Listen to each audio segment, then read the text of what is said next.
New at 11, as family businesses struggle to keep their doors open and many were forced to close after missing out on federal COVID relief money or when it ran out, one Marietta man allegedly spent millions of taxpayer dollars on cars and luxury. John Schierick explains how he reportedly got rich quick and then lost it all.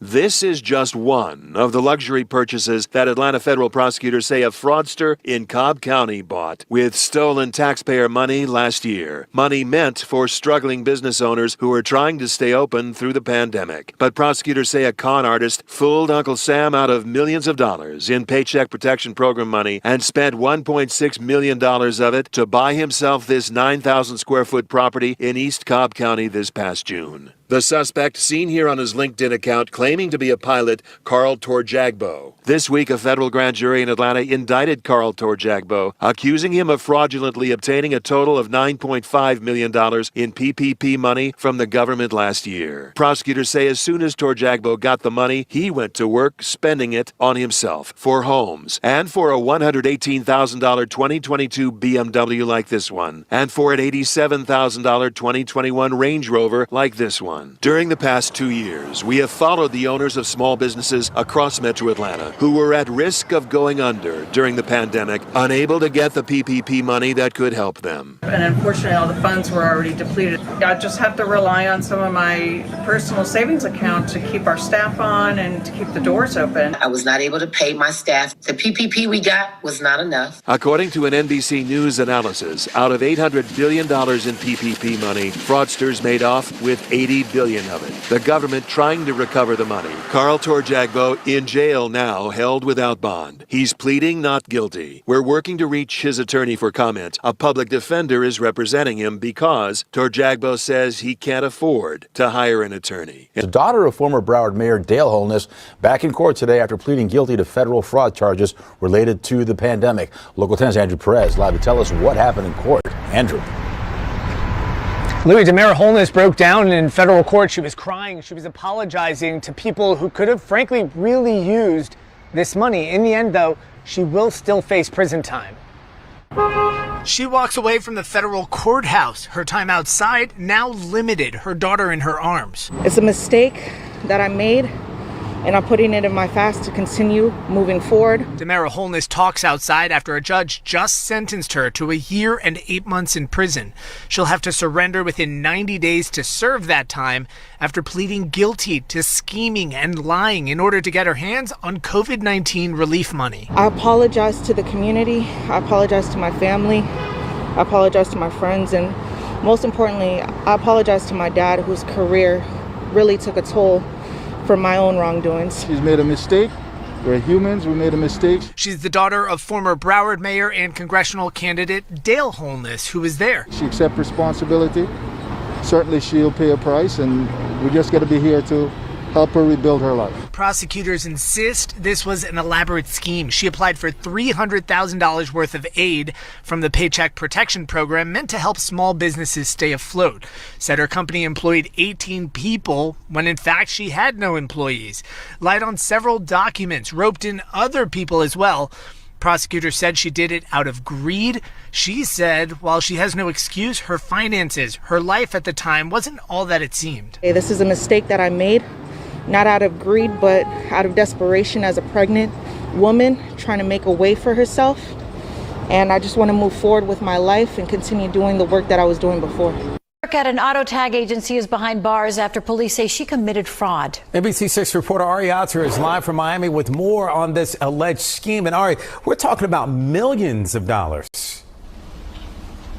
Yeah, Juwan, think of it like money laundering for stolen cars, car laundering. Doral police say they've busted up a car theft ring which had stolen at least 18 luxury vehicles. And with fake VIN numbers, they just put VIN numbers that are counterfeit onto the cars. And with phony titles, they could then resell those vehicles. And 2 of those cars are sitting here at the Doral Police Department out back. We were able to target, we were able to infiltrate, and we were able to dismantle this criminal enterprise. And you're looking at 2 of the 18 stolen cars. Altogether, including the Lambo and the others, they're worth more than $3 million. These individuals were targeting expensive vehicles, and they had made a connection with this person that we arrested yesterday at the tag agency, so it was a perfect storm. She's falsifying the documents for these stolen vehicles. Catherine Moran is charged with 18 counts of official misconduct and 18 counts of title fraud. According to Doral police, she enabled the car laundering enterprise to function. She allegedly rubber-stamped counterfeit documents for the cars, which were stolen all over South Florida. A car could have been stolen in Broward County, brought to this chop shop in Doral. These individuals would re-VIN the vehicle, create fictitious paperwork, present it to Ms. Moran in the tag agency in the city of Miami. Ms. Moran would issue them false paperwork, register the vehicle used in the Florida databases, collect $800 to $1,000 per vehicle that was presented to her through Cash App, Zelle, or other means. And that's how this thing kept happening over and over. It happened 18 times. Moran allegedly pocketed about $20,000, and the car owners aren't the only victims. The reason why sometimes insurance prices are so high and these premiums are so elevated is because of these types of crimes. So it's something that we take extremely serious. Those kind of crimes affect all of us. Police say this started with one stolen car report. The owner had installed a GPS locator device in his car. It was pinging back to a warehouse in Doral. Police got a search warrant. It turned out there was a chop shop inside that warehouse. They found 3 stolen cars there, and since then, they've made 6 arrests, and they say more are expected as this investigation continues. Tonight, Fox 13 is digging deeper into the 10 local people, including 7 pastors, all indicted recently for stealing COVID relief money. Well, we've learned one of those pastors has been in trouble before, and that this new case may make things even worse. Fox 13's Your Money investigator Kay Beery has been working today to track him down. That was one of the mistakes that he made, was letting me find out about it. Because I don't play when it comes to elderly people. Especially your mother-in-law. And especially my mother-in-law. Our cameras were rolling as the family of Clevie Williams explained why they accused Pastor Frederick G. Smith of identity theft. The victim is Williams' mother-in-law. According to this affidavit, Pastor Smith asked for the elderly woman's Social Security card, driver's license, and MLGW bill back in 2015. Investigators say he charged more than $50,000 of credit card debt in her name. Smith took a deal in that case last year, putting him on diversion for 5 years until 2026. That would clear his record if he completed it, but he was recently among the 10 people indicted for stealing your tax dollars. Investigators say Smith submitted fraudulent PPP loan applications to get $150,000. I tried to ask him about it today, where he advertised a fall break camp for kids. We're looking for Pastor Smith, but no one answered the door. His lawyer also did not return a request for comment. Clevie Williams' family wants justice. I wasn't surprised when I heard about it this morning. We have to always remember what's done in the dark, it will come to the light. And if we would just let the Lord handle everything, because dealing with Frederick Smith, this is God's business, It's just no end to, what he does. So what about the tens of thousands of dollars charged in Ms. Williams' name? Still ahead, I asked the family whether they were able to get that debt removed from her account. Federal prosecutors announced the arrest of 18 people, most of them North Texans, for defrauding the COVID-era Paycheck Protection Program out of millions of dollars. One of the people arrested, likely a familiar face for many millennials, maybe even their parents. Fox 4's Stephen Dial has our story. Stephen. Yes, Steve, according to investigators, they say that 16 illegal loans were obtained, totaling about $3.5 million. Someone was at the home of Austin St. John, known as the original Red Power Ranger, but they had no comment. Those facing charges could face up to 20 years in prison. This week, federal prosecutors in North Texas announced a huge pandemic relief fraud bust. 18 people arrested for allegedly stealing millions from the Paycheck Protection Program aimed at helping small businesses navigate pandemic closures. Among those arrested, 47-year-old Jason Geiger, also known as Austin St. John, best known for his role as the original Red Power Ranger from the 1990s.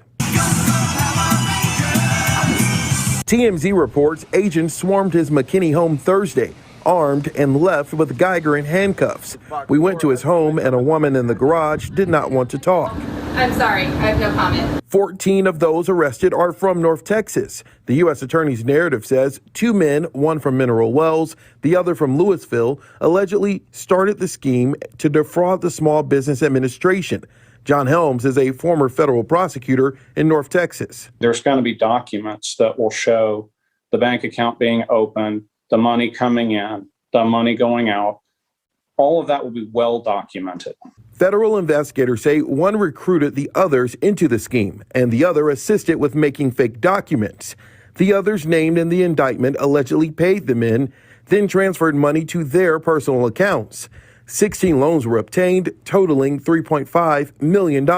I don't think if any of these cases go to trial that it's going to rely heavily on witness testimony that's not completely corroborated by lots of records. Pandemic relief fraud is extensive. In December, the Secret Service estimated COVID relief fraud neared $100 billion. Only $1 billion has been recovered at that point.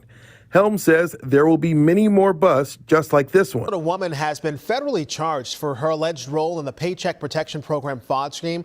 According to charging documents, Nina Levitas is accused of providing her business information to an accomplice who falsified documents and obtained funds from PPP loans between May of 2020 and May of 2021.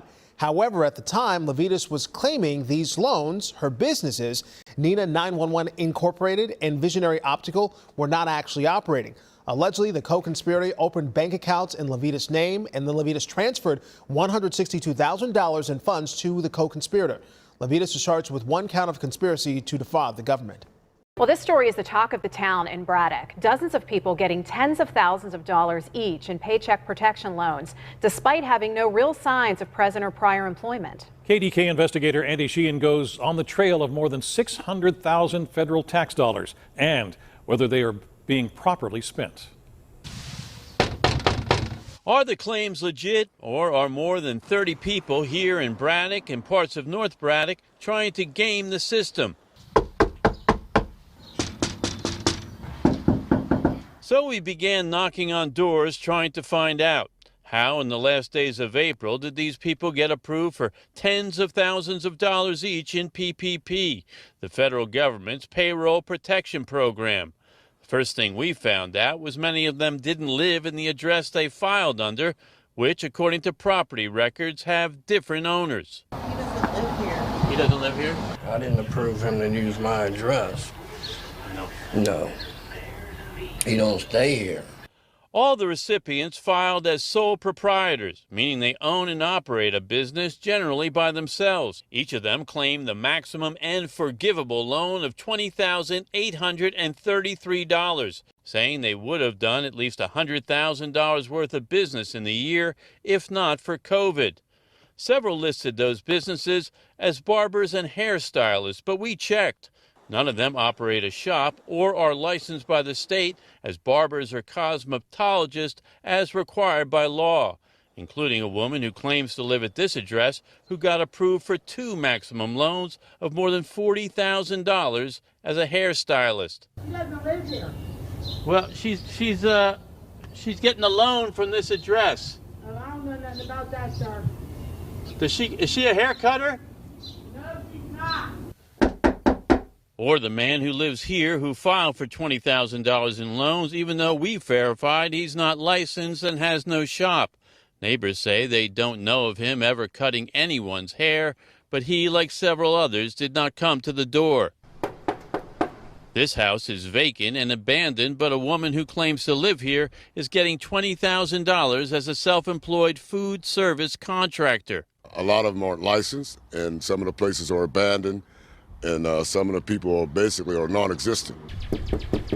We brought our findings to the attention of Braddock Police Chief Guy Collins, who began his own investigation, knocking on doors and finding his own evidence of possible fraud. I'm finding out there's a lot of people out here, or so-called businesses, that they don't exist. And apparently they've been applying for this PPP money, and they've been receiving it. Is there something we can help you with? According to records, a woman who states this as her address filed for $20,000 as a caterer. I spoke with a man who says he is her stepfather, who found that surprising. Says she's a caterer. She says she's a caterer. Right. She cater? Not that I know of. The chief says he is turning this over to the U.S. Attorney's Office for investigation, believing there is an organized fraud ring operating in his town. If you have that many people in this general area, I would say there has to be some kind of connection. The Small Business Administration, which administers the program, concedes it is, quote, vulnerable to fraud and says it investigates all suspicious claims, quote. The agency isn't able to provide a time frame on the resolution of many of these identity theft complaints. The SBA encourages anyone suspecting fraud or misuse of relief programs to report them.